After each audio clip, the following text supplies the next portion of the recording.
समय से पहले और भाग्य से अधिक किसी को कुछ नहीं मिलता मित्र। तुम्हारा आज का धैर्य ही कल की सफलता का आधार बनेगा।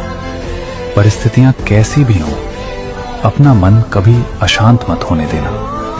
जो गिरकर संभल जाता है उसे हराना नामुमकिन है। परिवर्तन से मत डरो, जो खोया है उससे बेहतर तुम्हारे पास आएगा।